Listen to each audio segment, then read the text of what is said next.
nguur gi passé commencé woon na ko wala ay réformes yu nga xamante ni ñoom annoncé woon nañ ne dinañ ko def mais malheureusement daf ci am ay mbir yoo nga xamante ni bu amul ak bu àndul ak concertation mënta dox xam nga réforme yi ngay annoncé wala yi nga bëgg a def ki nga ko bëgg a defal mooy moom da ngay waxtaan ak moom ba pare xam par exemple ñu ngi wax assise ñu ngi wax réforme ci justice bi assise de la justice def nañ ko baax na baaxul ci fond bi mais forme bi au moins def nañ assise de la justice.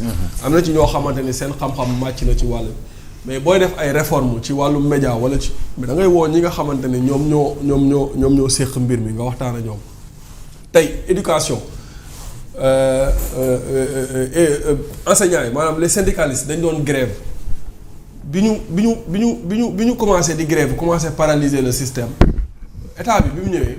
dañoo toog ñu ne léegi syndicalistes yooyu dañoo bokk ak yeneen syndicalistes centrales syndicales yi nga xamante ni dañoo signé woon pacte de stabilité sociale bi ñu ne kat kon ñun dañuy doog a toog kaa leen ñu signé benn pacte mais boo signé pacte nga ne ñu may la par exemple 1 an wala 2 ans te yow après 1 an yi jeex na wala 2 ans yi jeex na lépp lu ñu waxoon ci pacte bi maanaam mettre loo ko en œuvre ñoom dañuy yëngatuwaat li gën a urgent moom mooy d'abord nekkinu jàngalekat yi ba pare.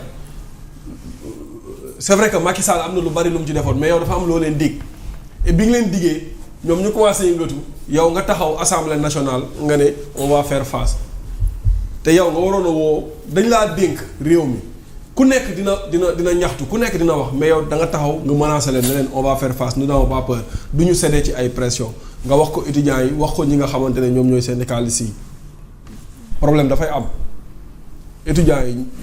yow nee nga da ngay teg réforme bi ngay teg ñu ne la waa d'accord mais yow dafa am loo ñu yoreel.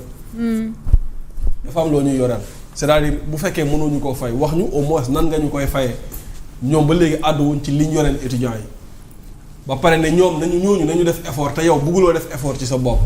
tu as de l'argent tu es en train de vivre la belle vie Ousmane Sonko nous dit en tant que premier ministre et keneen wax na ko puisque keneen wax na ko mën naa koo gëm.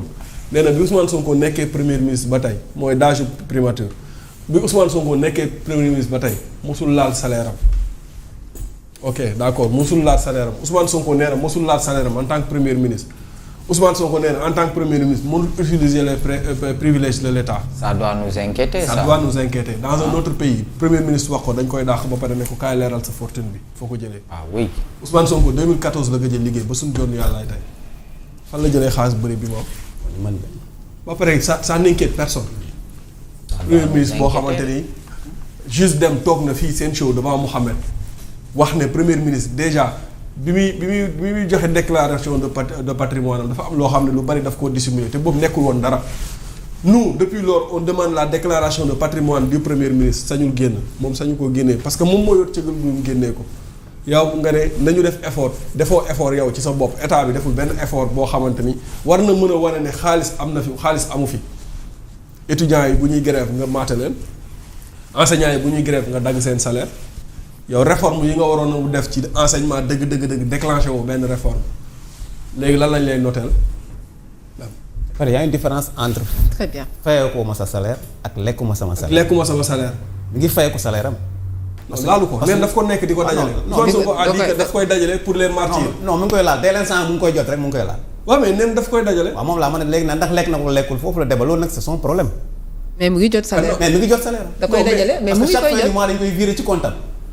waaw mais xam nga loolu. sauf que loolu non xoolal sauf que d'âge bi dafa parce que aussi des fois aussi d'âge xaw ma d'âge. on a l'impression que c'est une prouesse boo xamante ne wax extraordinaire. non c'est scandale loolu scandale la déjà. mi ngi fayee ko ñu ngi koy fay. ça me fait peur ça me fait peur en tant que non citoyen. mais man bu ma neexee sama salaire man. taal ko. mais Alsane doo defal mais c'est pas pour autant que Bougane fayu ma. Alsane boo taxawee. ndax yaa ngi liggéey si. maa ngi liggéey si mu may fay. bon maintenant sama xaalis bu ma neexee mun naa ko bañ a lekk jël ko taal ko. Alsane xam nga chaque jour fii ngay xëy si xamaluma la beneen activité. bis boo xëyee ne ma man de ça fait 4 ans sama salaire laalu ma ko. wax dëgg. Alsane dinaa ne kaay leeral sax li ngay sol ni yu cher yi foo ko jëlee. non man su ma toogee ñaari fan liggéey ba sama jaar dafa naan lu xew. très bien c'est important dinaa ñëwaat ci yow peut-être ñu laaj président ci peut-être en termes de justice. est-ce que amal nañu njëriñ. vraiment. loolu la li ngeen di wax ni. non honnêtement. mooy kii Sonko bi. mais nag ça doit nous inquiéter. président yow inquiété wu la. non man je m'inquiète de la situation du pays. waaw. man c'est ça qui m'inquiète. man situation dëkk bii ni mu mel ni mu dëgëree nit ñi fi nekk ni ñu sonnee ñi fi perte seen liggéey man loolu moo ma inquiété. te loolu man waruma inquiété ñoom ñi ñu fal la war a inquiété mais au lieu mu inquiété leen ñoom ñu ngi ci yeneen. loolu la Sénégalais yëpp war a décrier di toog di waxante yu sew ak di lancer ay pic ak yooyu noonu yu sew yooyu loolu taxul ñu fal leen. li tax ñu fal leen nañ ci dem. parce que def nañ 2 ans au pouvoir. te dara changé wu dëkk bi dafa gën a suux. nit ñi gën a sonn te yaakaar lañ amoon. léegi nag à partir de maintenant ils n'ont qu'à changer de paradigme. question yi ngay wax yi yëpp c'est des questions subsidiaires yoo xam ne finance moo koy régler. mais pour man la première chose à faire mooy comment faire pour faire revenir le FMI parce que depuis que le FMI nous a tourné le dos mais on a des difficultés. président FMI tamit du ñëw. waaw mais FMI moom président moom ah. non FMI bañul ñëw de parce que FMI daggul discussion yi. mais mandat bi moom ñu ngi envoyé ay missionnaires ñu ñëw donc voilà le fil du dialogue n'est pas rompu. Mais il y a peut-être des conditions à remplir. Des mécanismes peut-être. mais nañu liggéey ci loolu pour lever équivoque yi pour que FMI mën ñu réhabiliter waat parce que au-delà de FMI du FMI c'est pas ce que le FMI nous donne wala non mais FMI dafa am benn onction bu mu ñuy jox boo xam ne ça va permettre derrière aux bailleurs de pouvoir revenir te loolu moo manqué Sénégal fondamentalement loolu moo manqué Sénégal parce que depuis que ce régime-là est là on ne reçoit plus de sous de l'extérieur te ñun ñëpp xam nañ yow États-Unis mi nga xam ne mooy première puissance sax da koy c'est le pays le plus endetté au monde. Mais en France. La France. Ils sont de loin ci ñaata pays benn romb nañ li gars yi dénoncé ni France mais donc moi je pense que solution foofu lay commencer. Comment restaurer la confiance parce que Sénégal loolu moo doon force am am la confiance du monde lépp lu ñu bëgg a tabax wala lu ñu bëgg a lijjanti dañuy tàppe 1 2 3 dañ koy am ba romb ko mais loolu lañ mënatul am. c'est confiance la. loolu nag c'est la confiance boobu nag comment faire pour faire revenir la confiance je pense que ces gens-là doivent travailler autour de ça xool lépp loo xam ne day yàq confiance ñu bàyyi ko wax bàyyi ko jëf parce que boo nekkee kilifa ci réew yaa xam président nga wala premier ministre wala ministre des finances wala kilifa dafa am yoo xam ne boo ko waxee impact bi muy am ak man miy toog fii bu ma ko waxee c'est pas la même chose parce que yow représentation diplomatique yii fi ne lu fi kilifa wax balaa guddi ñu wax ko seen waa réew la preuve ba ñu voté homosexuel bi ñi ci mer du nee nañ ñii nee nañ dootuñu ñëw ñii nee dañuy retirer seen financement ndokk ñoo xam waaw waa Belgique waaw ndokk ñoo xam mais nañu restaurer confiance bi war a dox suñu diggante ak FMI bien que nag amoon nañ ay discours ay FMI yooyu yëpp c'est des discours xam nga mais la réalité des choses mooy depuis que le FMI on a eu des difficultés avec le FMI notation yi ci la wàcc trouver financement jafe dëkk bi nekk ci guuta ba tey ñuy dem ci swap pour wuti xaalis dans des conditions nébuleuses alors que ce régime-là nous a toujours dit que day dox ci transparence le droit de vérité au peuple c'est Ousmane Sonko qui nous l'a dit bay génne secret sax di ko wax au nom de la vérité qu'on doit au peuple pourquoi cette vérité-là ñu nëbb ko peuple parachevez pas une vote de la loi sur l'accès à l'information oui pourquoi vérité bi pourquoi waxuñu ko bi ñu demee jëli xaalis bi pourquoi waxuñu ko parce que wax nañ ils ont dénoncé là une dette cachée dama ne yooyu yu sew yooyu dañ ci génn xam ne fii il y a 18 millions de Sénégalais yoo xam ne qui commencent à vivre difficilement loolu mooy réalité des choses te loolu kenn mënu ko wet li ma si naqari rek mooy présent vous ne serez pas écouté. vous allez prêcher comme ça. non mais président boobu ba léegi yaa ngi wax yaa ngi di Sonko ak Diomaye ñoo ngi xuloo.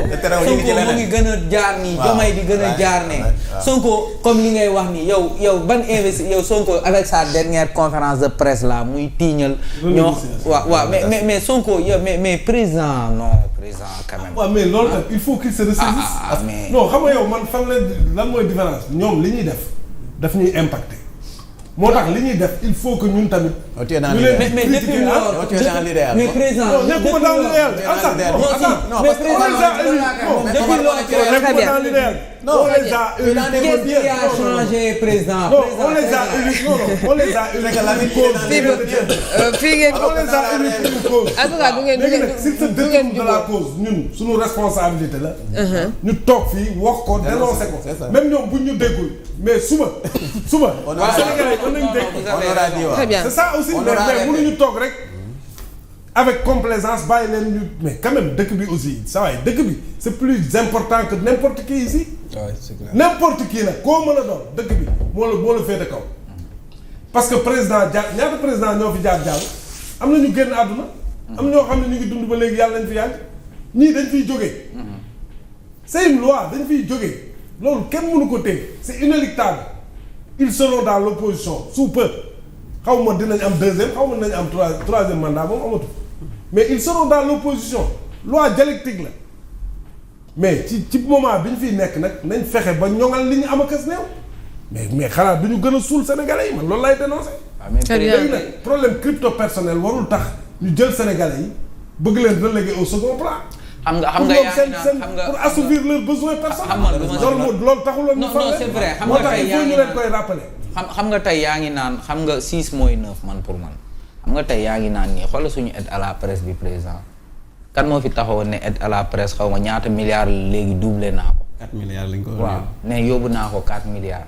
aide à la presse toogoo fii at boo xam ne distribué ko xaw ma 2 ans yoo xam ne distribué ko yaa ngi koy soog a distribué est-ce que distribution boobu noonu ba léegi leer na est-ce que dégg nga Diomaye yéey si yàbbi si est-ce que Diomaye si boppam Diomaye xam nga Sonko moom xam nga Sonko dama ko jëlee da ngay yëg rek ne kii jot na te ñi jot man ñi ma yëg ñi jot ñi ci ëpp mooy ñi nga xam ne dañ leen fa mais xam nga loolu ñii war nañ def loolu mais président Alassane ñii war nañ ñëw ba au pouvoir di def loolu est-ce que ñii war nañ def loolu politique ñu jël ñëpp yemale leen politique rek politique rek li ñee doon def ñii war nañu def li ñee doon def ba romb leen sax loi d'accès à l'information boobu ngay wax ban sens la amati. Mame Matar Gueye moom tey jii lan moo tax ñu woo ko ci aide à la presse bu mu wax ñu ne xaw ma dañ ko woo sûreté urbaine ak yooyu mais dëkk bi moo tax ma ne la gis nga Sonko xam nga dama ko jëlale mais Diomaye tamit Diomaye le président de la République. Ah mais attendez est-ce que les gens n'ont pas le droit de demander ci yenn liggéey yi nga xamante ne état wu Sénégal def nañ ko accès à l'information dañ ko voté à l'Assemblée nationale. Les gens ont besoin d'avoir des informations concernant les choses. xam nga tey dañu war a séddale. mais xam nga tax tey mënoo woote ne droit accès à l'information. Oui man le fait que tey jii nii rek xam nga tey bu ma taxawoon wax dara ci aide à la presse bi def erreur kenn waruma dóor kenn waruma def dara de parce que man j'ai le droit d'accéder à l'information on m'a pas donné l'information je me suis trompé c'est tout léegi la personne bi nga xam ne nii elle est censée me donner la bonne information daf ma ko war a jox mais ce sont ces personnes là ils sont en train de dissimuler l'information ñëpp xam nañ ni billaay wallaay wa taalaay ñëpp xam nañ ni aide à la presse bi waa Pastef yi les organes pro Pastef ñoo si ëppale te aide à la presse yow tey bu ñu demee ba naan la ay télévision ay web TV yéen seen web TV di ëppale ay presse di ëppale ay télévision ñu leen di aligné ci même niveau télévision nga xam ni c'est le bu dee lu am la moom lu doy waar la j'ai pas vu nag waaye bu dee lu am la moom lu doy waar la xam nga man j'ai parlé à des patrons de presse yoo xam ne peut-être ñoom recevoir nañ mais ay miettes quoi parce que comme tu dis ak te balaa nga kaa recevoir ni nga sonnee ñu naan la non demal uti ji kiti su IPRES nga dem lebi ji ay millions pour am kiti su IPRES parce que amoon nga ay waaw loo waroon fay IPRES ay arrière waaw ay arrière nga dem lebi ji de gars yi bëri leb ay millions léegi nga dem lebi ji ay millions pour am kiti su IPRES benn waaye xam nga lan la wax dafa ne ma Omar man de bu ma xamoon ni gars yi lii lañ may jox lu néewee lii billaay wallaay wa taalaay man kon lii du ma si soxla parce que après boo jëlee xaalis bi nga war a fay IPRES ak bor parce que dañ la imposer woon aussi comme par exemple pour presse écrite ñu ne la da nga war a di génn chaque jour di def dépôt légal léegi yow. oui soxor la waay ngay dem fay. ça c'est de la méchanceté waay c'est ça moom finalement c'est de la méchanceté. non ça c'est pas une aide.